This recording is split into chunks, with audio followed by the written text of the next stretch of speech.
যেমন প্রতিটি সন্তানের উপরে পিতামাতার হক রয়েছে, ঠিক এমনিভাবেই প্রতিটি পিতামাতার উপরে সন্তানের হক রয়েছে। সর্বপ্রথম সেই কঠিন কিয়ামতের দিন যে আমলের বিষয়ে প্রশ্ন করা হবে সেটি হলো নামাজ। তাই প্রত্যেকটি পিতামাতাকে তার ছেলে সন্তানদেরকে নামাজের আদেশ করতে বলেছেন।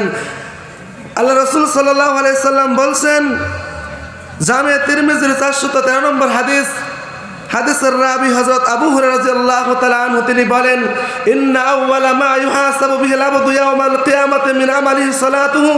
সেই কঠিন কিয়ামতের দিন সর্বপ্রথম যে আমলের বিষয়ে প্রশ্ন করা হবে সেটি হলো নামাজ।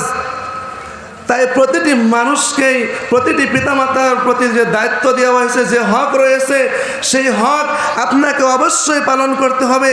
আপনি যদি পালন না করেন তাহলে আপনার সেই কঠিন কিয়ামতের দিন আপনাকে জবাব দিতে হবে। আজকে অনেকেরই এ প্রশ্ন থাকে যে আমার সন্তান আমাকে দেখাশোনা করে না। আপনার সন্তান আপনাকে কিভাবে দেখাশোনা করবে? আপনি আপনার সন্তানকে ডক্টর, ইঞ্জিনিয়ার, আইপিএস, আইএএস যাই বানান না কেন, আপনার সন্তানকে তার আগে সুশিক্ষায় শিক্ষিত করতে হবে। তারপর আপনি আপনার সন্তানকে যা ইচ্ছা তাই বানান। কারণ একটি হাফিজ সালাহুদ্দিন ইউসুফ রাহিমাহুল্লাহ তিনার কিতাব হুকুকুল আওলাদের মধ্যে একটি কথা নকল করেছেন যে ইসলামিক আদালতের মধ্যে যখন জজ সাহেব একটি চুরের বিচার করেছিলেন, চুরি প্রমাণিত হওয়ার পর যখন এই আয়াত সামনে রেখে বিচার করলেন, ওয়াসসারিকু ওয়াসসারিকাতু ফাকতু আইদিয়াহুমা, যে চোর পুরুষ হোক অথবা মহিলা, চুরি প্রমাণিত হওয়ার পর তার হাত কেটে দেওয়া হবে। যখন জজ সাহেব ফয়সালা করলেন এই চোরের হাত কেটে দেওয়া হয়, তখন সেই চোরটি চিৎকার করে বললেন, আমার হাত কাটার আগে আমার মার জিহ্বা কাটা হোক। তখন আদালতের সমস্ত মানুষ, উকিল সহকারে সবাই তাকিয়ে তাকিয়ে তার দিকে দেখলেন আর বললেন, এটা তুমি কি বললে? তুমি চুরি করেছ, তুমি অপরাধ করেছ, তুমি অন্যায় করেছ, আর তোমার জন্য তোমার মার জিহ্বা কেন কাটা হবে?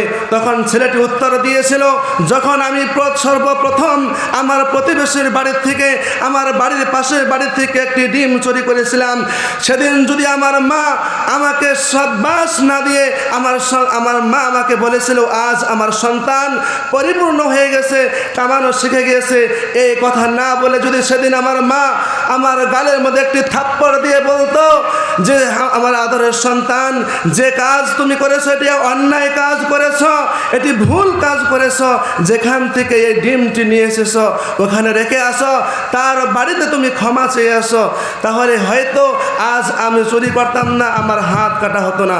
সম্মানিত উপস্থিতি, আমার সময় শেষ হয়ে গেছে। অবশেষে আল্লাহ রাব্বুল আলামিনের কাছে দোয়া করি, ইয়া রাব্বুল আলামিন আমাদের সবাইকে বলা এবং শোনার থেকে বেশি বেশি আমল করার তৌফিক এনায়েত করুন। আমিন। ওয়া আখির দাওয়ানা আনিল হামদুলিল্লাহি রাব্বিল আলামিন।